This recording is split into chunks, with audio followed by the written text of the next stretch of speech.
नमस्कार, मैं हूं प्रभु चावला और सच्ची बात में आज बारी है मध्य प्रदेश के मुख्यमंत्री शिवराज चौहान की। आपका स्टूडियो में बहुत बहुत धन्यवाद आपको। आजकल आप बहुत लोगों को निमंत्रित दे रहे हैं कि आइए इन्वेस्ट करिए। क्या खूबी है मध्य प्रदेश में कि लोग आए आपके यहाँ, सिवाय आपके अलावा? इन्वेस्टमेंट की आइडियल डेस्टिनेशन मध्य प्रदेश है।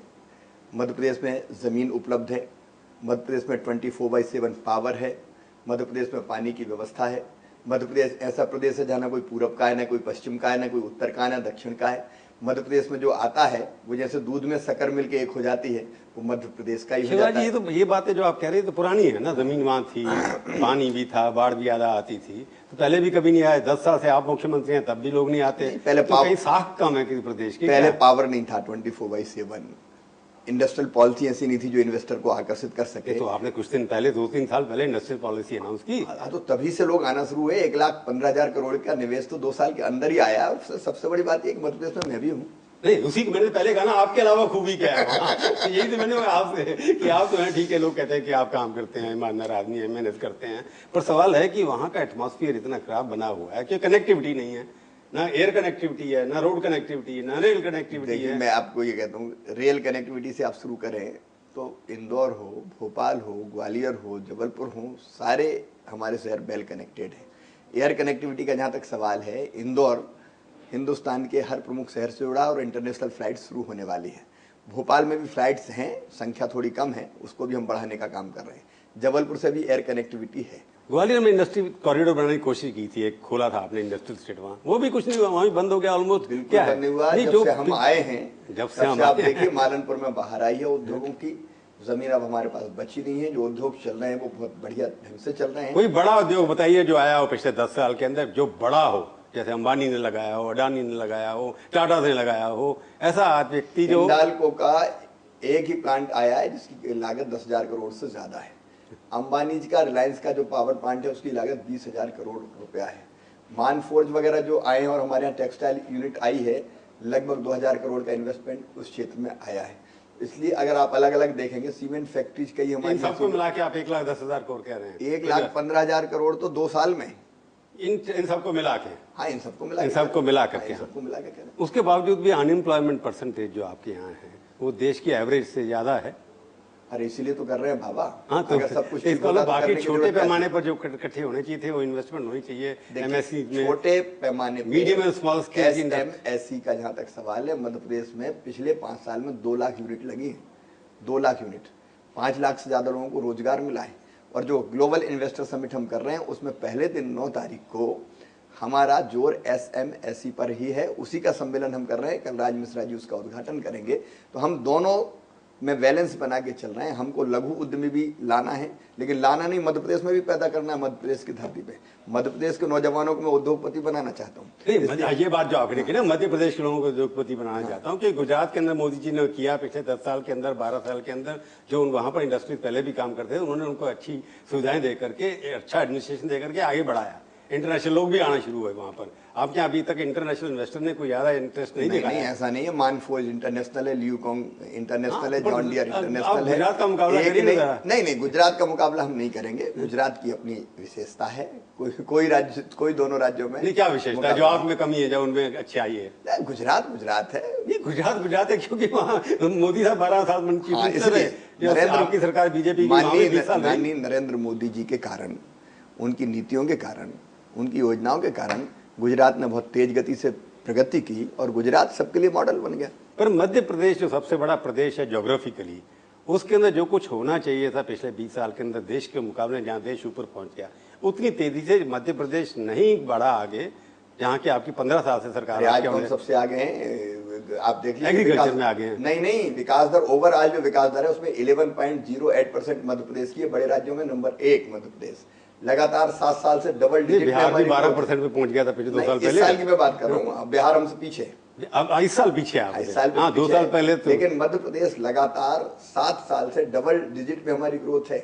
जहाँ देश की ग्रोथ 4-4.5% के आसपास रह गई, और मध्य प्रदेश 10% के ऊपर लगातार 7 साल से जा रहा है। एक शहर के इंफ्रास्ट्रक्चर में इन 5 सालों में कम से कम 500, 700 करोड़ रुपए खर्चा हुए हैं। चाहे वो सड़क का मामला हो, चाहे वो सीवेज का मामला हो, चाहे वो ड्रिंकिंग वाटर का मामला हो।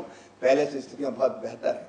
मैं नहीं कहता कि पूरी तरह से ठीक हो गई। तो देश की स्थिति बेहतर है तो आपकी स्थिति बेहतर होगी और देश से बेहतर ये होगी। तो आपकी दोहरी बात होगी कि आप पहले कह रहे थे बेहतर है, देश की स्थिति पर उसके सबसे बड़ा चैलेंज हिंदुस्तान के अंदर है ब्यूरोक्रेसी, कि ब्यूरोक्रेसी जो है इस देश के अंदर, लोगों का कहना है, आपने भी अनुभव किया होगा 10 साल के अंदर, कि ब्यूरोक्रेसी जब तक हिलेगी नहीं, काम नहीं करेगी, तब तक अगर हमारे यहाँ ब्यूरोक्रेसी काम नहीं करती तो ऐसा प्रदेश जो पिछड़ा और बीमारू था, जिसके बारे में कोई बात ही नहीं करता था, वो प्रदेश इतने आगे कैसे आता है? जहाँ चाह होती है वहाँ राह को निकलना पड़ता है।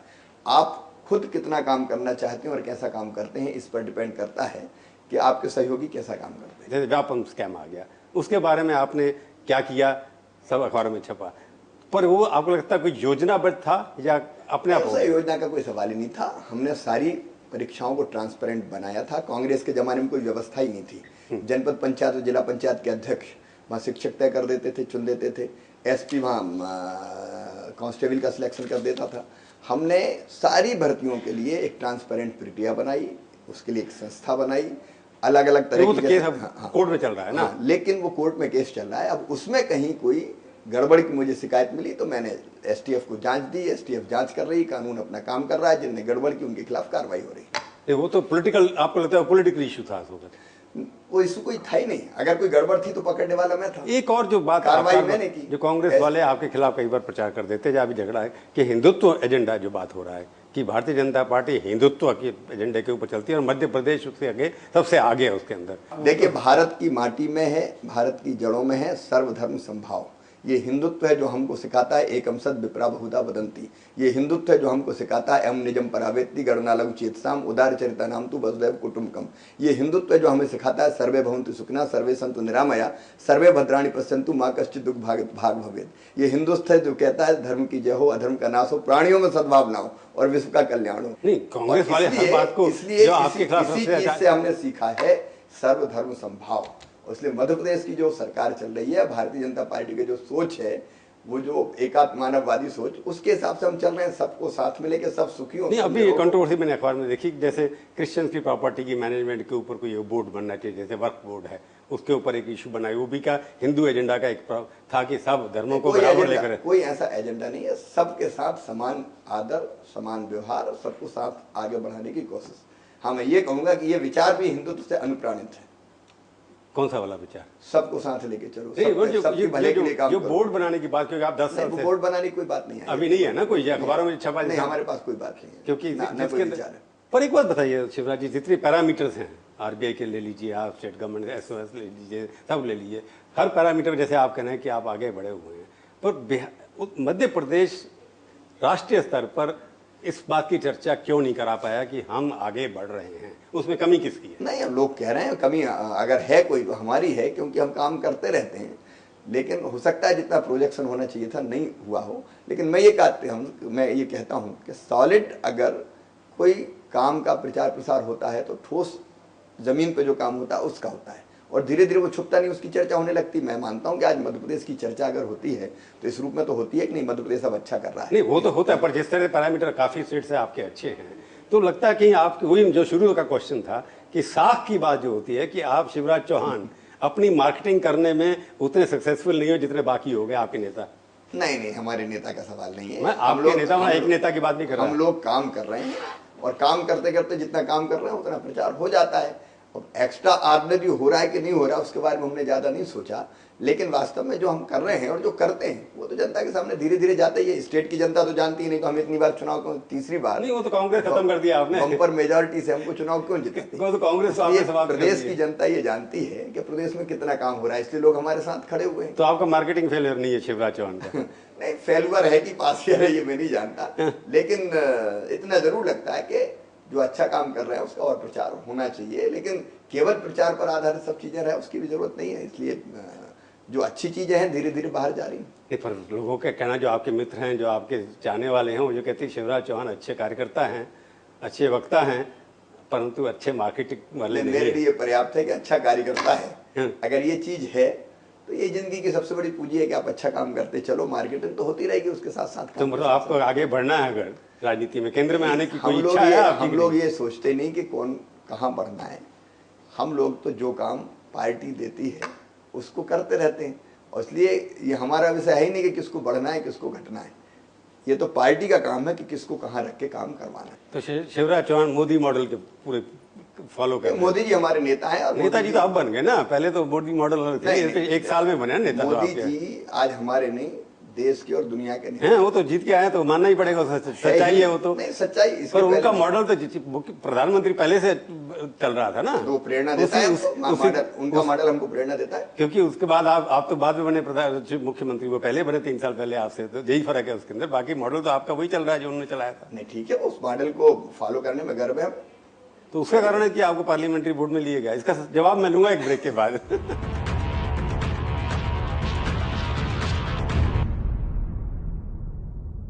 तो आप चूंकि मीडिया के पर्सन हैं तो कोई ना कोई कमी ढूंढने गया। कमी नहीं ढूंढ रहा इसमें मैं जनरेशन चेंज की बात कर रहा हूं। अटल जी और अडवाणी जी हमारे लिए भगवान जैसे हैं।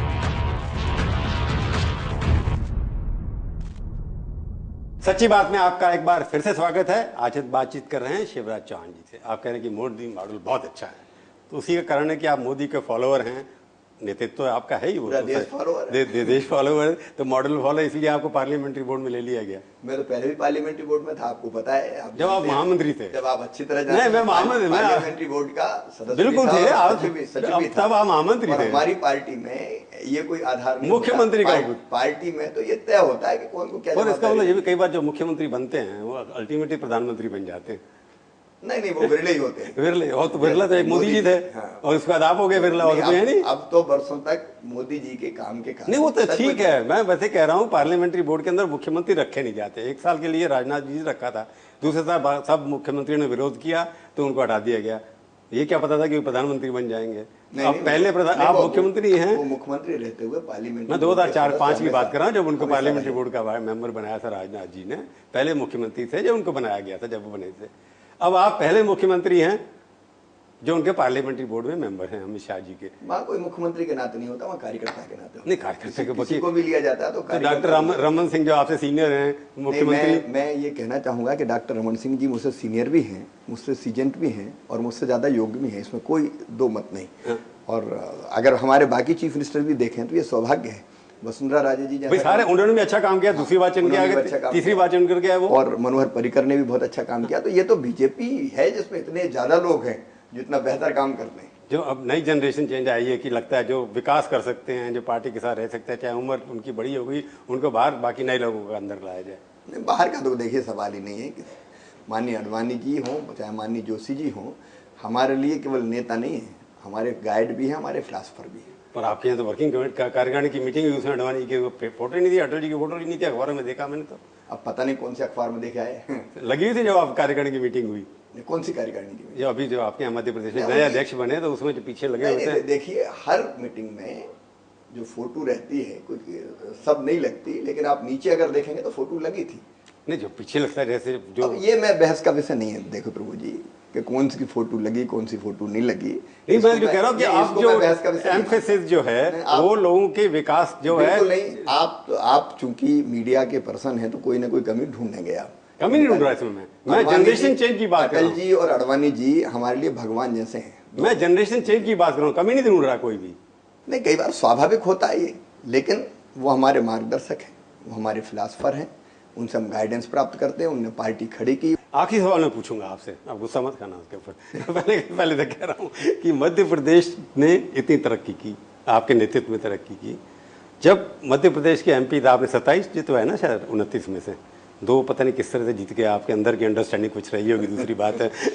पर उसके बावजूद भी अच्छे जो डिपार्टमेंट होते हैं वो तो राज्यसभा के लोगों के पास चले गए, मध्य प्रदेश के लोगों को नहीं दिए। एक छोटा सा कैबिनेट मंत्री एक बना दिया, उसको माइंस दे दिया या कुछ और दे दिया। आपको लगता नहीं कि मध्य प्रदेश जब एक इतना बड़ा काम कर रहा है तो वहाँ के MP। एक बात मैं ये कहूँ कि हम सब भारत माँ के लाल, भेदभाव का कहाँ सवाल।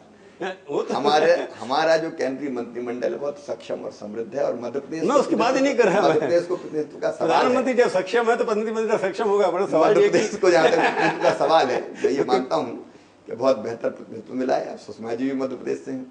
सुषमा जी मध्य प्रदेश, उनके ऐसे कई लोग आ जाएंगे। प्रकाश जावड़ेकर जी भी मध्य प्रदेश से, कई लोग हैं। नरेंद्र सिंह तोमर जी भी मध्य प्रदेश से हैं। नहीं, अगर आप थावरचंद इलेक्शन गहलोत की जी बात भी- करते हैं कहीं सारा मंत्रिमंडल तो मध्य कहीं गुजरात और मध्य प्रदेश का भेद क्या है? सवाल ये कि आपके मध्य प्रदेश से चुन के 29 लोकसभा के एमपी आए, भेद उसमें क्या से है? 2 आपके लोगों को सवाल ये छोटे डिपार्टमेंट सवाल ये नहीं है कि ये महत्वपूर्ण नहीं है कि कौन मंत्री है, महत्वपूर्ण ये है कि सरकार कैसा काम कर रही है। मैं पूरी तरह से संतुष्ट हूँ। मध्य प्रदेश को माननीय मोदी जी ने पर्याप्त प्रतिनिधित्व दिया है और हमारे भी सब मंत्री बहुत बेहतर काम कर रहे हैं और मुझे लगता है कि संपूर्णता में जो परिणाम आएगा उससे ना केवल पूरा देश लाभान्वित होगा, मध्य प्रदेश भी लाभान्वित होगा। मतलब आप सेटिस्फाइड हैं कि माइंस पूरी तरह डिपार्टमेंट और सोशल वेलफेयर डिपार्टमेंट मिलता रहे, पूरी तरह बाकी से फाइनेंस, डिफेंस, होम, ये सब बाकी स्टेट्स के बचे रहे हैं। आपके यहाँ कहते सब हमारे हैं जिनके पास बीजेपी के तो हैं, आपके भी हैं, इसलिए मानता नहीं, वो हूं। देश के पर भी हैं। मध्य प्रदेश में ऐसा कोई एमपी नहीं है जो जिनके इतने बड़े पास 4-5 फाइनेंस है, इंपॉर्टेंट पोस्ट ले सकता है। जिनके पास फाइनेंस है वो भी हमारे हैं, जिनके पास डिफेंस है होम है, वो भी वो सब हमारे आप पास है, अध्यक्ष जिनके थे। पास होम है मैं मान लिया। वो भी हमारे। हाँ, पर जो आपके वो जीत हमारे के ऐसे जीत के- नेता हैं